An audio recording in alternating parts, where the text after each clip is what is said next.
Tracing of conic का आज 5वां पार्ट होगा, जिसमें अभी तक हम लोगों ने पढ़ा था एलिप्स, हाइपरबोला। अब पढ़ेंगे पैराबोला के बारे में। तो पैराबोला में एक जो है स्पेशल टाइप का टर्म जो होता है, एक तरफ स्क्वायर में होता है, जैसे Y square equal to 4ax। दूसरी तरफ क्या होता है, सिंगल डिग्री होती है एक्स पे, या Y X square equal to 4ay भी हो सकता है, Y square equal to 4x भी हो सकता है, दोनों होता है। तो ये स्पेशल टाइप का होता है। इसमें हमारे पास कुछ चीज़ें नहीं आएंगी, कुछ चीज़ें जो पुरानी हम कैलकुलेट करते थे वो नहीं होगा। तो चलो देखते हैं। Coordinates of focus, latus rectum and vertex of conic. तो 3 पॉइंट इसमें देखना है। Focus coordinate, length of latus rectum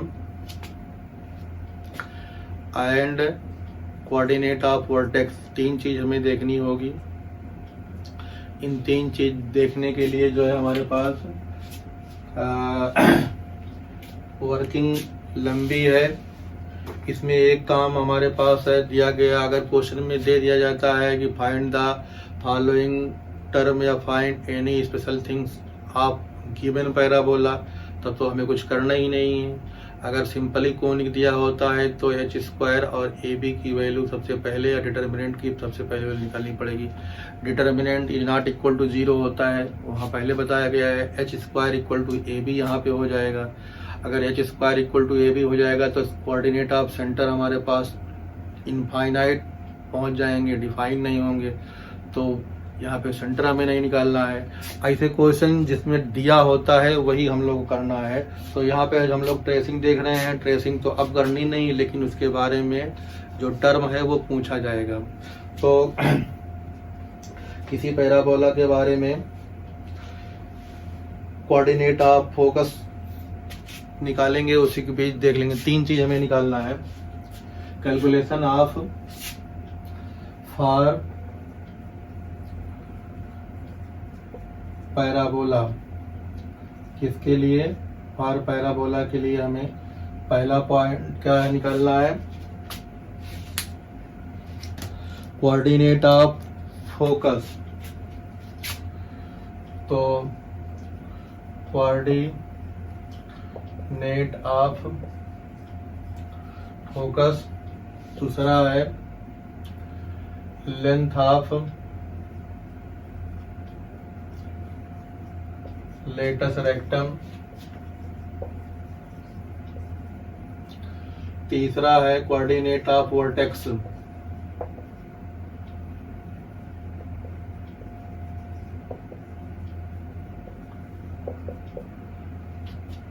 अगर दिया गया हमारे पास पैराबोला वर्ड ना हो, क्वेश्चन में सिर्फ कहा गया हो कि find the following term of given conic, तो हमें क्या निकालना पड़ेगा? सबसे पहले इसका इज नॉट इक्वल टू 0 होगा और एच स्क्वायर की वैल्यू ए बी के बराबर होगी। तो ये दोनों स्पेशल पॉइंट हमारे पास होते हैं। तो इतनी चीज पता होनी चाहिए, तभी हम लोग करेंगे। अब कोई क्वेश्चन पे आ जाते हैं। क्वेश्चन इन्होंने कहा है कि फाइंड द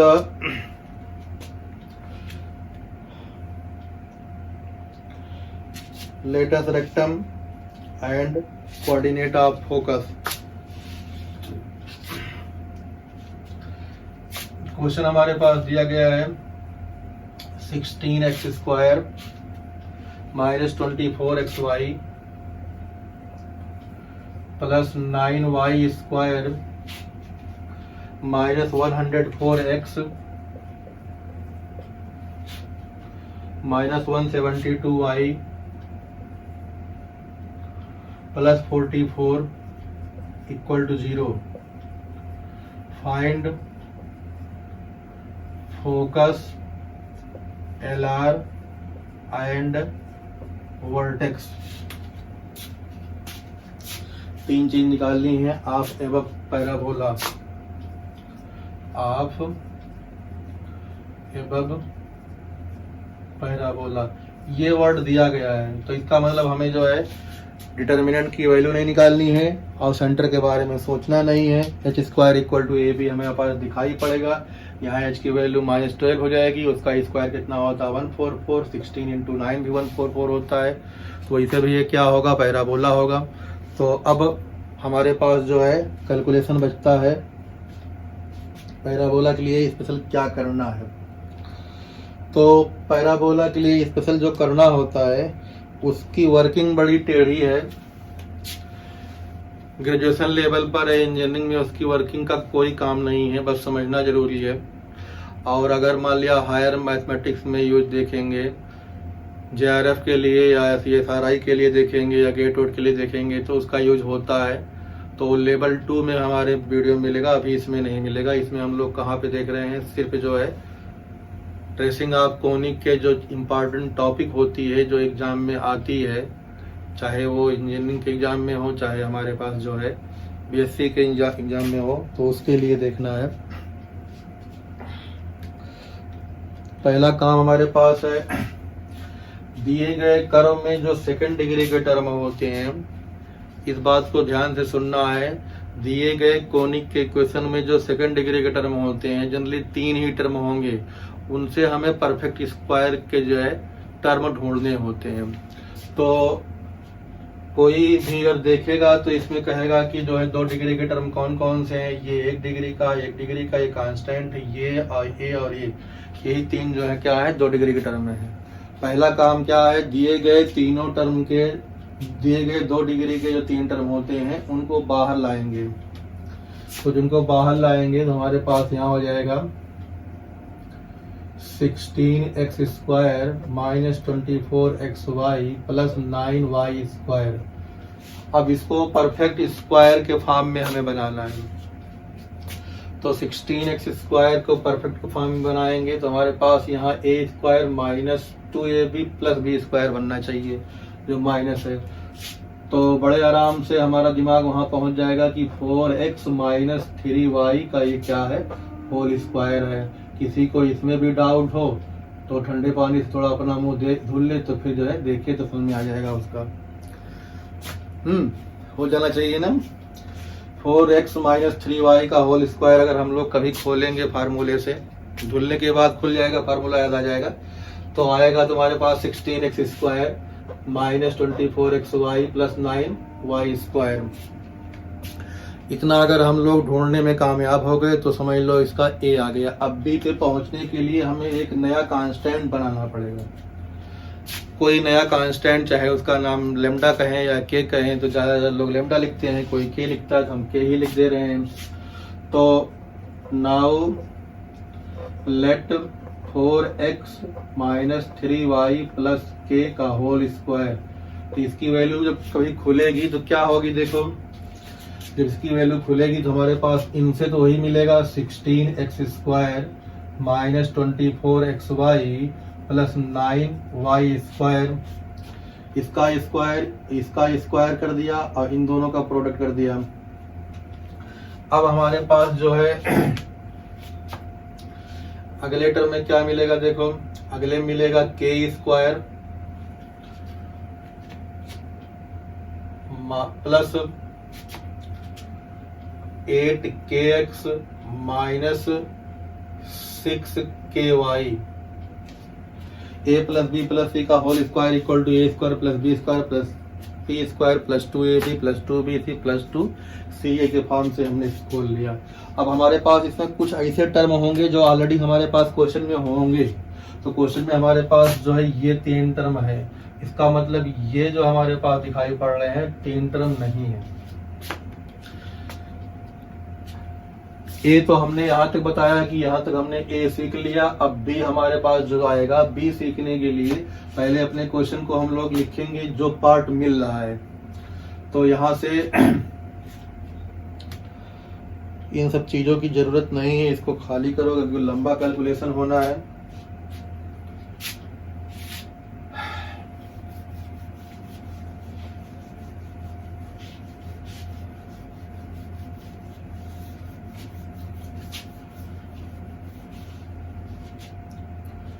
बी स्टेप पे जाते हैं, स्टेप नंबर 2 पे जब जाएंगे तो हमारे पास क्या लेना है, जो क्वेश्चन में पहले मिल रहा है उसको लिख लेते हैं। तो मिला हमारे पास कितना, 16x² minus 24xy plus 9y² इतना मिल गया। अब जो नहीं मिला है दोनों तरफ लिखना पड़ेगा, तो बचे हुए टर्म को इक्वल टू जो है माइनस टाइम यहाँ लिख देंगे। बचे हुए टर्म में हमारे पास कितने टर्म बचे हैं, देखो 1 2 3 टर्म बचे हैं, तो इधर जो है माइनस ले जाएंगे तो जो है 104x पॉजिटिव हो जाएगा और 172y ये भी पॉजिटिव हो जाएगा, -44 हो जाएगा।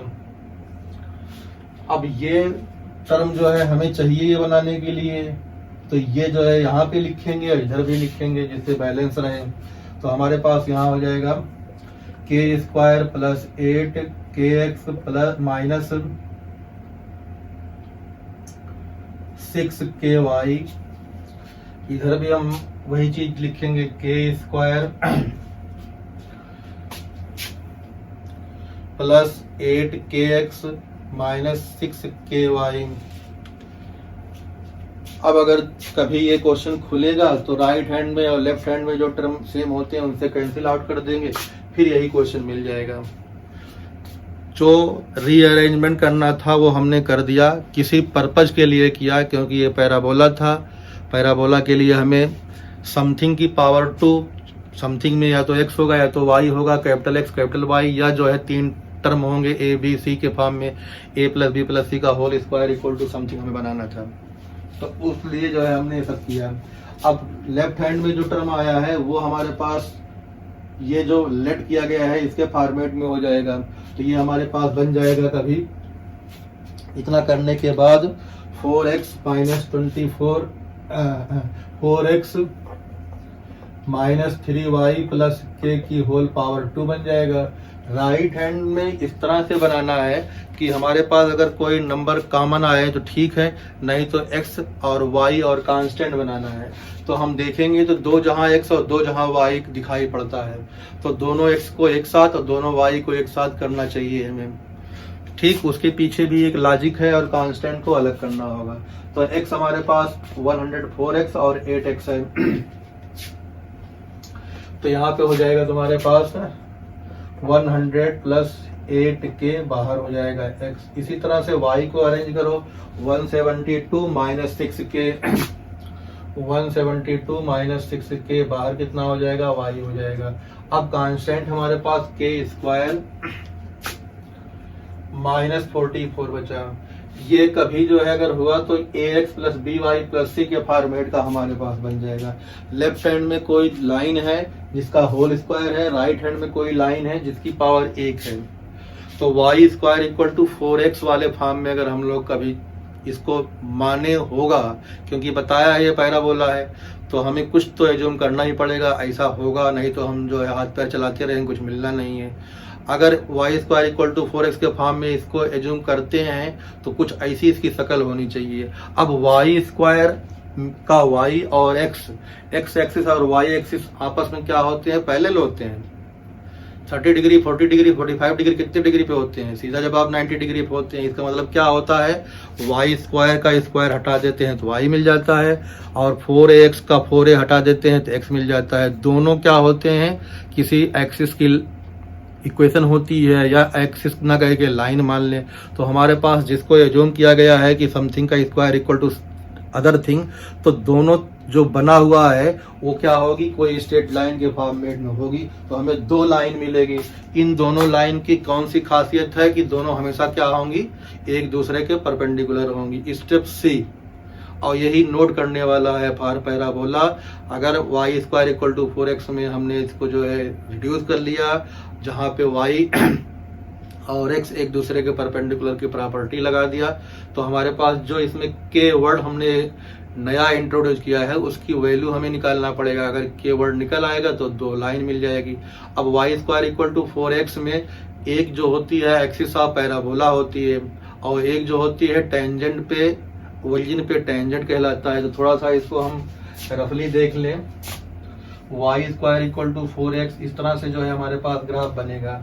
इसे हम लोग कहते हैं टेंजेंट एट ओरिजिन, और इसे कहते हैं एक्सिस ऑफ पैराबोला। तो y इक्वल टू 0 जो है क्या है, एक्सिस है, और x इक्वल टू 0 क्या है, टेंजेंट है। तो दो लाइन जो है, हमें अगर इक्वेशन आप एक्सिस भी पूछेगा तो हम लोग निकाल लेंगे।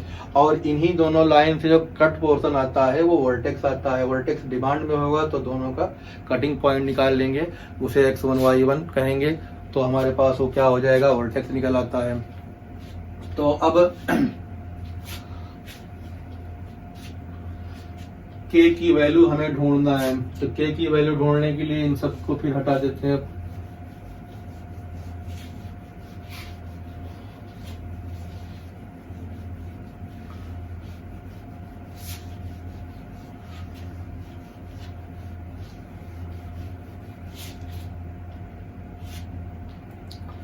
तो k की वैल्यू ढूंढने के लिए जो है, सिंस बाय डिफिनीशन या by property 4x minus 3y plus k and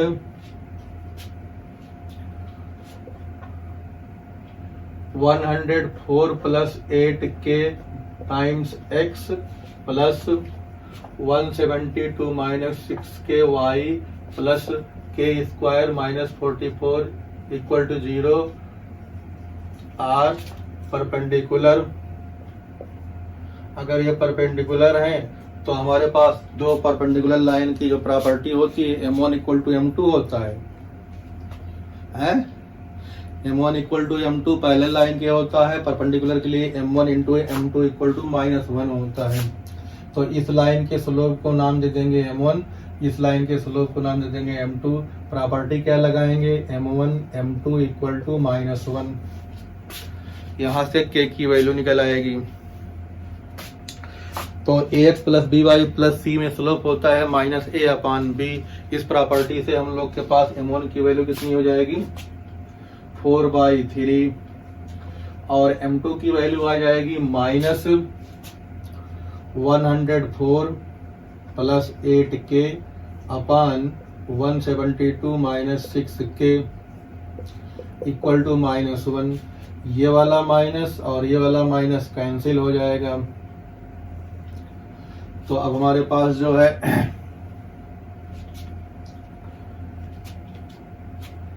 इसको अंदर भेज दें, फिर क्रॉस मल्टीप्लाई कर दें। तो 104 इंटू 4 हो जाएगा 416 plus 32k equal to 172 into 3 into 2 6, 3 into 7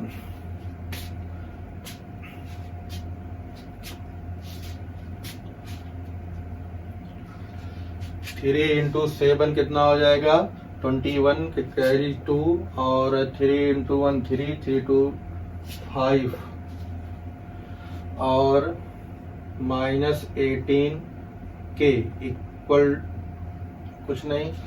अब ये इधर आके पॉजिटिव हो जाएगा तो हो जाएगा 50k, इधर जाएगा 516 से 416 तो बचे कितना, 100 बचेगा।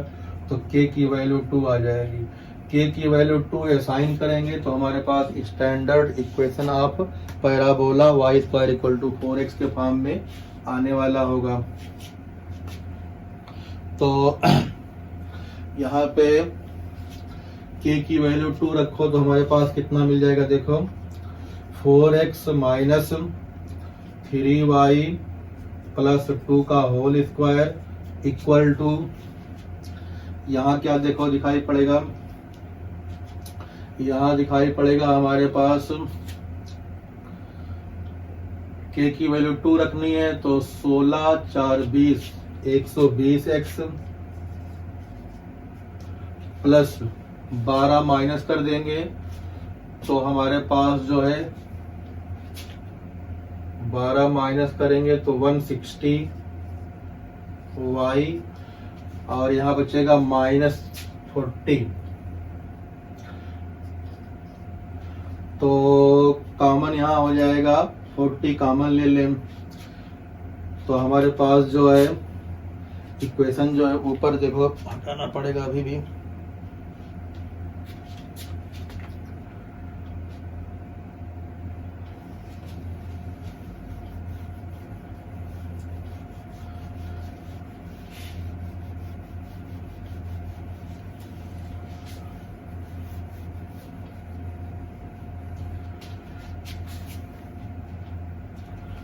हमारे पास यहाँ से m1 की वैल्यू कितनी आई थी 4/3। ये इसकी ज़रूरत पड़ेगी, इसको भी नोट कर ले रहे हैं हम। कोऑर्डिनेट ऑफ फोकस के लिए ये टर्म जो है tan थीटा के बराबर आता है। जो m1 मानते हैं वहाँ से tan थीटा की वैल्यू निकालेंगे। ये किसके बराबर होता है, tan थीटा के बराबर होता है। ट्राइंगल लेते हैं, tan इक्वल टू होता है P/B, तो ये P हो जाएगा, ये B हो जाएगा, ये 5 हो जाएगा। cos थीटा और sin थीटा की वैल्यू की जरूरत पड़ेगी। K इक्वल टू 2 आ गया है, उसकी अब जरूरत हमें नहीं पड़ने वाली है।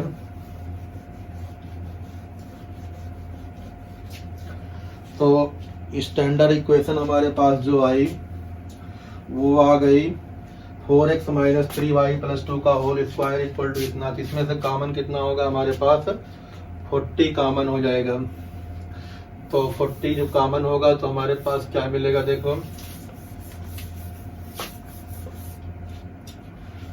40 कॉमन निकाल लें तो 4x - 3y + 2 का whole square equal to 40 common निकाला तो यहाँ आएगा 3x + 4y - 1। अब जो है कोनिक इक्वेशन या कोनिक सेक्शन जब शुरू किया था हम लोगों ने, तो वहां पे हमने जो है निकाला था perpendicular length from a point on given line equal to distance between 2 point into कोई कांस्टेंट, या किसी फिक्स्ड पॉइंट से किसी फिक्स्ड लाइन पे डाला गया जो है हमारे पास, किसी मूविंग पॉइंट से किसी फिक्स्ड लाइन पर लेंथ ऑफ परपेंडिकुलर जो आती थी वो, और किसी जो है फिक्स्ड पॉइंट से मूविंग पॉइंट के बीच की डिस्टेंस का रेशियो कांस्टेंट था। तो लेंथ ऑफ परपेंडिकुलर में हमारे पास जो कॉन्सेप्ट आता है ax + by/c, ax1 + by1 + c √a² + b² आता है। तो नीचे जो √a² + b² होता है वो चीज यहाँ बनानी पड़ेगी। तो √a² + b² बनाएंगे तो हम लोग दोनों तरफ नहीं लेफ्ट वाले बनाते हैं। तो ये हमारे पास a है, b है। तो 4 को a मानेंगे तो 4 का स्क्वायर 16 और 3 को मानेंगे b, उसका स्क्वायर 9। तो 16 और 9 कितना होगा 25, 25 का स्क्वायर रूट 5। तो हमें 5 से दोनों तरफ डिवाइड करना पड़ेगा। तो 5 से जब डिवाइड करेंगे तो ये स्क्वायर है तो अंदर जाएगा 25। तो जब डिवाइड हम लोग करेंगे तो अंदर लिखेंगे 5, लेकिन वो बाहर से दिखाई पड़ेगा 25। बिना चश्मे की आंख वाले का मतलब ये हो गया कि जो है स्क्वायर है तो हम लोग देख सकते हैं वो 25 होगा। लिखा 5 है लेकिन डिवाइड कितने से किया हमने 25 से किया है। तो 25 इधर भी लगाना पड़ेगा हमें। तो 25 कभी इधर लगाएंगे तो 5 × 5 लिखेंगे। इस 5 से इसको 8 कर देंगे।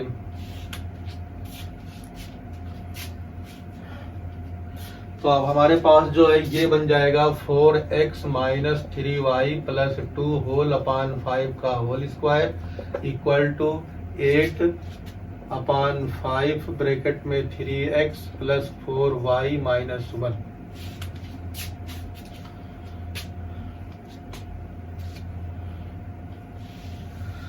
अब फिर यहाँ पे प्रॉब्लम आ गई। जब इसे हम लोग y² = 4ax से कंपेयर करेंगे तो हमारे पास यहाँ पे 4a इसको मानेंगे कि इस 5 को इसके नीचे करेंगे, यहाँ पे पॉइंट आता। तो फिर हमारे पास यहाँ इंपॉर्टेंट टॉपिक है, ये याद होनी चाहिए कि जैसी शकल यहाँ होती वही शकल यहाँ होगी। ये 5 इसके साथ चिपकेगा। तो हमारे पास एक्चुअल में स्टैंडर्ड फॉर्म जो आएगा 4x - 3y + 2/5 का होल स्क्वायर इसके ये होगा और यहाँ 8 रहेगा। ये जो है इसके साथ हमेशा रहेगा। साथ रहने के लिए कसम खाया है तो उसके साथ रहेगा ही। अब ये हो गया x², ये हो गया y², ये हो गया x, ये हो गया 4a। तो लेंथ ऑफ रेटस रेक्टम निकालने के लिए कंफ्यूज होके हम लोग 8/5 को 4a ना बना दें, जिससे पूरा किया कराया सब गड़बड़ हो जाएगा। तो जिस तरह से लेफ्ट में शक्ल होती है इसे राइट बनाना पड़ेगा हमें। तो अब ये चीज हमारे पास length of latus rectum 4a की वैल्यू हो जाएगी 8। तो एक पार्ट हमारे पास यहाँ से निकल आएगा। फाइंड फोकस LR की वैल्यू 8 हो जाएगी। अब दूसरा काम हमारे पास वर्टेक्स भी निकल आएगा। अब तीसरा जो है इम्पॉर्टेंट टॉपिक जो थी कोऑर्डिनेट ऑफ फोकस निकालने के लिए, कोऑर्डिनेट ऑफ फोकस निकालने के लिए जो हमारे पास फार्मूला था, फार्मूला जो है उसमें जो है कोऑर्डिनेट ऑफ वर्टेक्स की जरूरत पड़ेगी।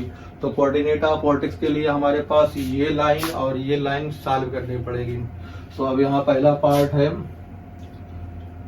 For vertex. अगर इसे हमें ट्रेस करना होता तो और कुछ चीजें हम लोग ढूंढते, और कुछ चीजें ढूंढना है पूरे दिए गए स्टैंडर्ड फॉर्म कर्व के, या जो कोनिक का शुरुआत में दिया गया था उसमें x की वैल्यू 0 रख के y की वैल्यू निकाल लेते तो y एक्सिस पे कोई पॉइंट मिलता। इसी तरह से y की वैल्यू 0 रख के x एक्सिस पे कोई पॉइंट निकाल लेते, तो जितने पॉइंट आते उतनी बार x एक्सिस को या y एक्सिस को कट करता। जिस पे पॉइंट इमेजिनरी या रियल वैल्यू नहीं आती तो कहते थे उस एक्सिस को वो कट ही नहीं करेगा।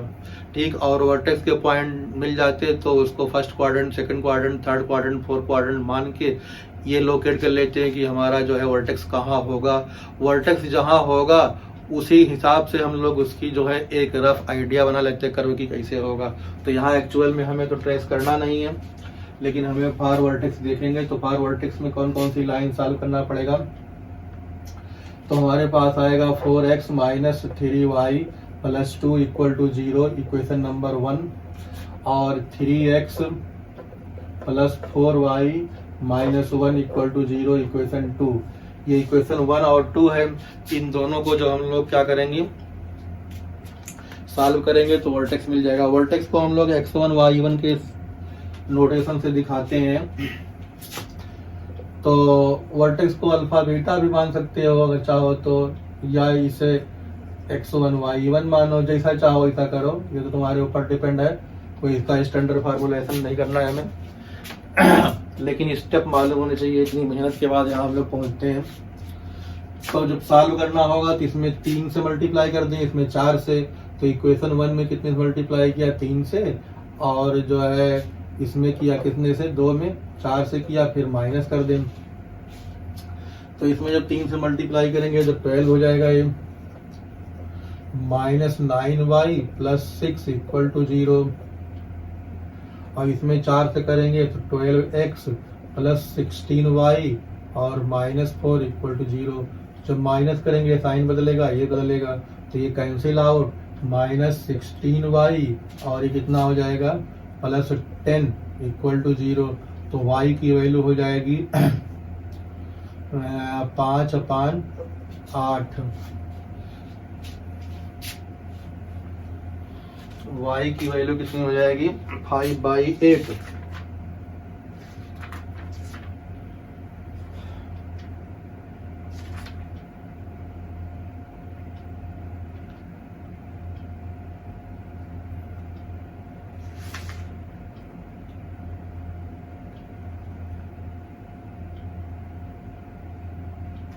फाइव बाई 8 नहीं आएगी, कहाँ गड़बड़ हो रहा है।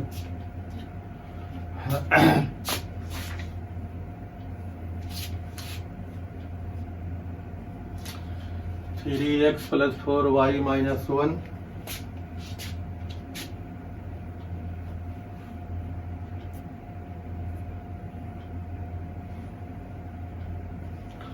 Four x minus 3y plus 2 equal to 0, minus 2 है।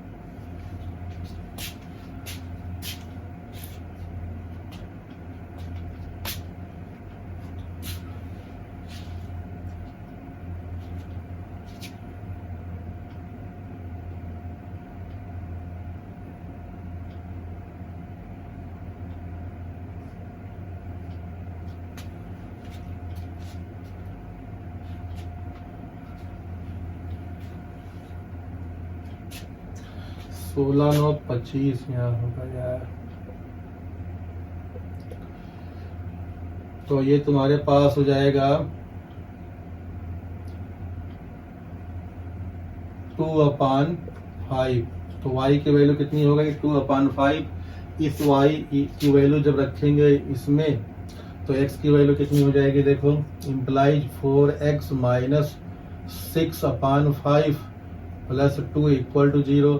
तो 4x इक्वल टू 6/5 माइनस 2, तो 5 इंटू 2 10 हो जाएगा, तो -4 बचेगा, ये 4 कैंसिल, तो x की वैल्यू -1/5 हो जाएगी।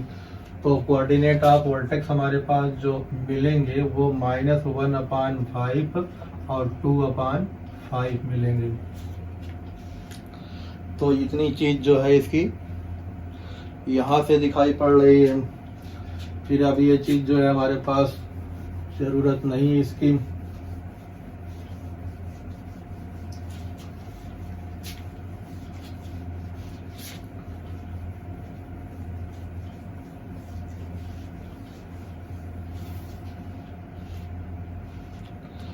अब जो है tan थीटा m1 को tan थीटा कहते हैं, तो वहां से एक पार्ट वो निकल गया है। अब कोऑर्डिनेट ऑफ फोकस के लिए जो फार्मूला वो होता है वो लिखेंगे, सिंस x माइनस x1, या डायरेक्ट लिख सकते हो कोऑर्डिनेट के लिए, ये सब क्यों करोगे। कोऑर्डिनेट फोकस हमारे पास जो होता है तो x1 प्लस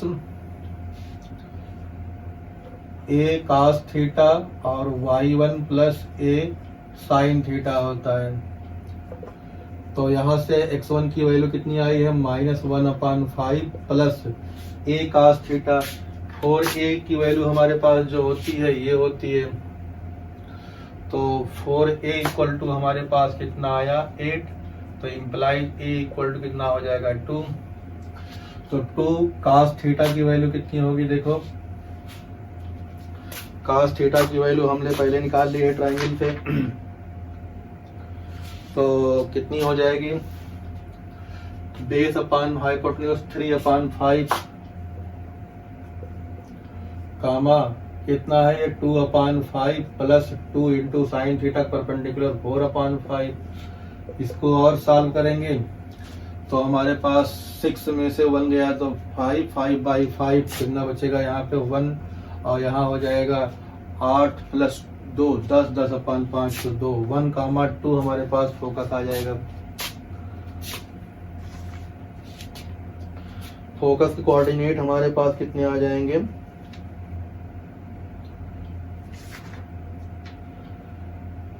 1,2। तो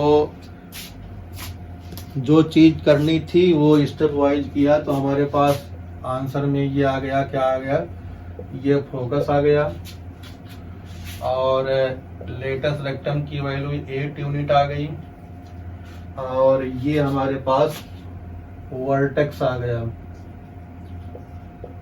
और इक्वेशन ऑफ एक्सिस जो होती है वो भी डिफाइन कर लें। इक्वेशन ऑफ एक्सिस जो होगी हमारे पास, इक्वेशन ऑफ एक्सिस जो होगी यहाँ से निकलती है, तो इक्वेशन ऑफ एक्सिस जो आएगी वो आएगी 4x माइनस 3y प्लस 2, और टेंजेंट एट वर्टेक्स जो आएगी वो आएगी 3x प्लस 4y माइनस 1। तो हमारे पास 5 चीज पैराबोला से रिलेटेड थी जो जरूरत है। इक्वेशन ऑफ डायरेक्ट्रिक्स भी हो जाएगी, तो फोकस जितनी वर्टेक्स और फोकस के बीच जो डिस्टेंस होती है उसी के अपोजिट में हमारे पास डायरेक्ट्रिक्स निकाल लेंगे। वो जब हमारे पास जो है ग्राफ को जो है ट्रेस करेंगे, देखेंगे या कर्व को ट्रेस करेंगे तो अपने आप आ जाएगा, वो हमें जरूरत नहीं है। ठीक, तो जो स्टेप था इसमें वो एक बार समराइज करना होगा, समझना होगा, 1-2 बार क्वेश्चन करना होगा, तो जाके ये क्लियर होगा।